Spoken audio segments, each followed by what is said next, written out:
she'll literally talk for like 10 minutes about all of her issues and whatever, and then like you start talking, she's like, oh, okay, well, I'll talk to you later. And like, My roommate does that very bad. like, every single time.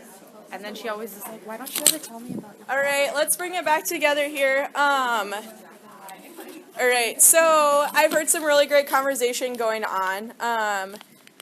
Let's see, I want somebody from each table to share what you guys have talked about. Starting over here. That's to vote someone off the island. Okay. You go stand over behind her. Okay. So, no, over this way. Oh, over this way. So give this one. I see it first.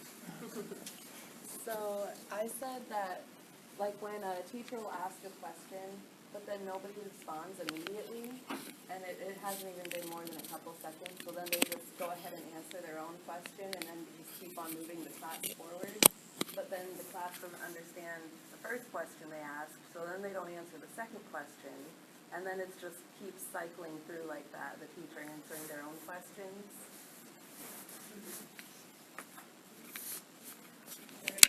Going off of that, I always think of like the Ferris Bueller video that Alexa showed during our presentation when the teacher is like, says, ask the question, and then he goes, anyone, answers it, asks another question. Like, there's no period of silence. It's just maddening. But anyways, move over to this table. What did you guys kind of talk about? I guess we talked about how important wait time was, and we all have someone in our lives that definitely doesn't use wait time.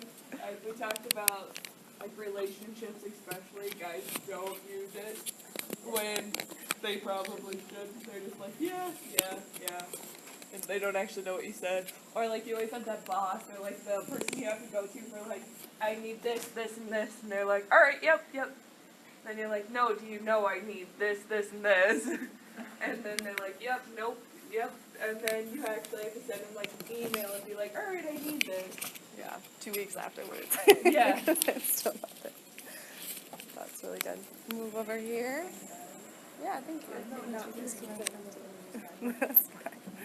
We just talked about how we've seen it a lot in our jobs with management. Whenever you're countering someone's view, they're just thinking about what they're going to say, and then they just get kind of defensive, I guess. Yeah. That's a bad habit. I know that I get in that one a lot, where instead of thinking, like, listening to what they're saying, you think of how you're going to respond instead of actually, like, engaging and listening, which is hard. All right. What do you guys talk about over here? I mean, I guess we talked about a lot about like what's going on in our classroom and how like each can sit on our first lessons.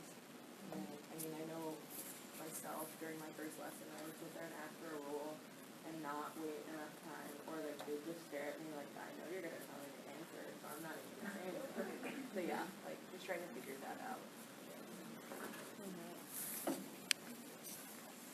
So we all kind of see how this like lack of wait time negatively impacts us, impacts our students. And one question I asked myself was, how long does it take? How long does it take students to like adjust to wait time? So this week, as I was thinking about this presentation, I started Monday with my geometry class, and I asked them a question, and I stood in front and just waited, and all of them just sat there and looked at me, and like. They didn't say anything. Like, I had to prompt them. Like, I probably waited like 7 or 8 seconds. And like, my class period went so long because I was waiting for them to talk. And I was like, do they really take this long to adjust to this, you know? Like, how do I need to, work this in? Because I was thinking, right away you start using this and, it goes well. Apparently not. So, we will talk about this a little bit later, about some tips for wait time with your students. Right now, got another video. Let's see here. It's not working. Okay. This is an example. This is a teacher. Doug Lamov has done a bunch of studies. Down here you can see uncommon schools. If you want to look at his stuff, it's really great. Just Google Doug Lamov and his website comes up. This is a teacher that he had recorded that had a really good example of wait time.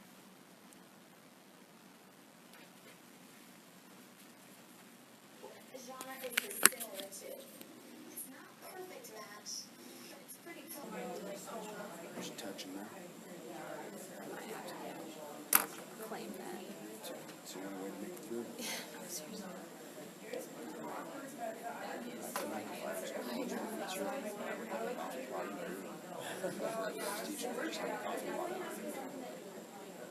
First come, first served. Take it as you need it. Exactly. Especially if I had I mean, that's genius if you want your kids to show up. If you tell them, hey, there's free coffee. or be productive.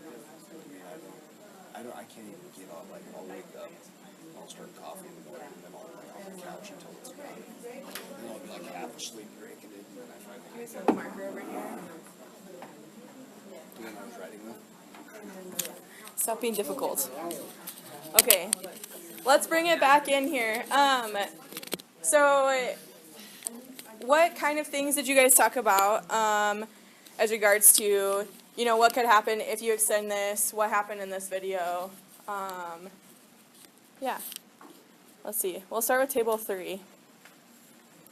I think extending wait time and like re-prompting students is a good way to get answers, because sometimes during your like think or wait time you'll have students that just sit there because nobody wants to answer because nobody wants to be wrong, right? That whole social or peer aspect of it kind of is counterproductive sometimes. So I think by lengthening your think time and re-prompting your students, they kind of know that somebody needs to answer. So I think that can be really productive. Yeah, good. Thank you. About table 2? You said that you kind of have to explain to your students what you're doing, because most of us agreed that it would be really awkward if you answered a question and your teacher just didn't say anything. It would kind of like discourage us from answering other questions. But if you told them, okay, I'm not gonna respond right away, I'm looking for multiple answers, then it wouldn't be as awkward. Or even if you just said, okay, thank you for your answer, and waited for another one. Yeah. Do you think like this is another thing, like we were talking about kind of conditioning them at the beginning of the school year? So like eventually you could probably get to this point, but not right away. Yeah. Okay. Yeah. All right, what about over here? That's exactly what we talked about. Like, it would be super uncomfortable. Like, the first student that answered, they're just, like, sitting there, and it took a few seconds for someone else to answer. So just starting this at the beginning of the year so kids can get comfortable with it. Thank you. And do you guys have anything else to add to that? Yeah, just, like, to make it not as awkward, you know, you could, like, have, we talked about, like, certain gestures or something, or being, like, okay, and, like, just show that you're waiting for something else. And we also think this method just would allow for a lot higher quality answers, allowing people to think and build off one another. Yeah, definitely. Thanks, guys. So that's kind of the goal that we're wanting to gain by doing something like this, is let it be a student-led discussion rather than a teacher-led, and we just want to guide them by asking questions. So what are a few ways that you can make sure that you're waiting those 3 to 5 seconds after asking a question?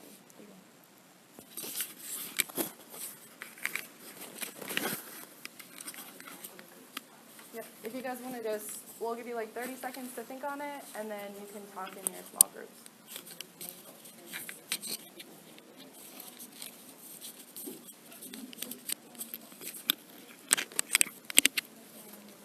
So please respect your quiet think time just for like 30 seconds here.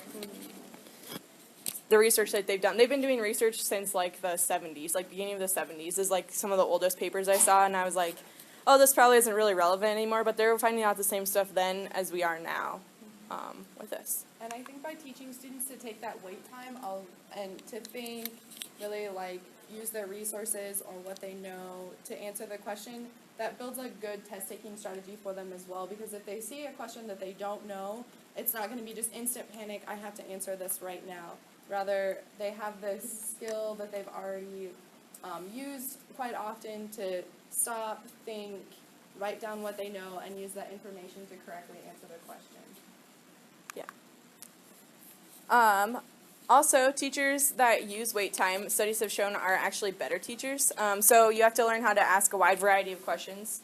Like Rob mentioned, we have to ask good questions, right? more open-ended questions, so that the students, because if you ask for a yes/no question, right, there's one of two answers, which we've been learning that yes/no questions are not good questions to ask students.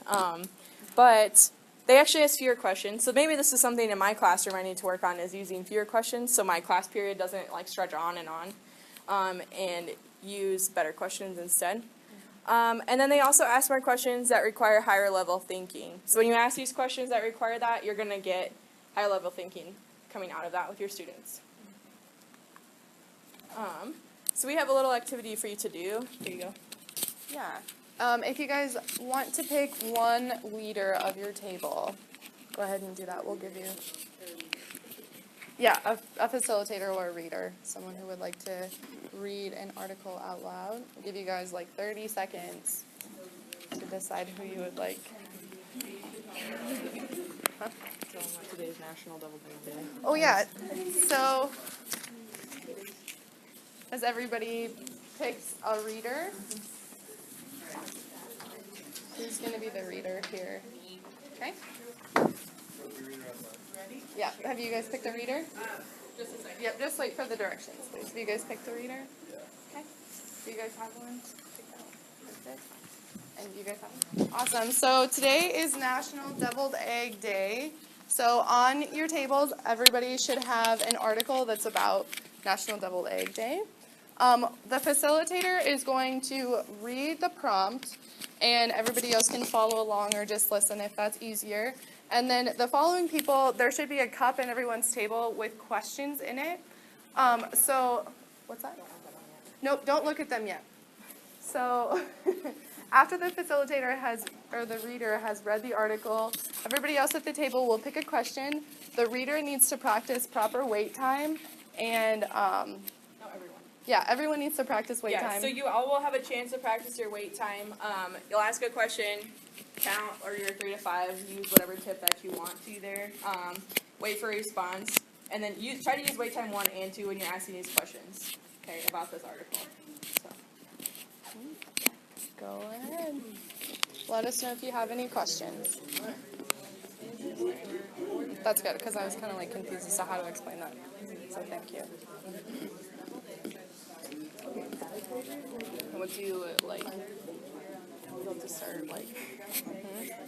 I feel like with my students, I have to give them like all the directions right away. Like, don't start until I tell you everything. Otherwise, Oh yeah. I've also figured out depending on the class, you can't even give them any materials, so you give them the directions, or else they're not oriented. That's what happened with my lesson that I gave to the Algebra 2 kids. Like, they were so busy whacking each other with yardsticks that they had no idea what they were supposed to do. And then we had to redo everything, and it took twice as long as it should have, and I was really irritated. I told them to measure in centimeters, and half of them measured in inches, and then just try to convert it to centimeters based on where it's at on the yardstick. I was like, it's not, no. Drive me crazy. Kids are nuts. Yeah, that's a good idea. Deviled eggs take on an entirely new flavor profile, demonstrating once again just how delicious this family favorite is for special occasions. Make them a little more creamy with sour cream or a bit more tart with added vinegar, and just about every palate can be satisfied.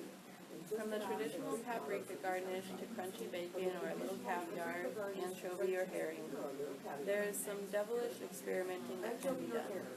The first known print reference referring to the term deviled about food appeared in 1789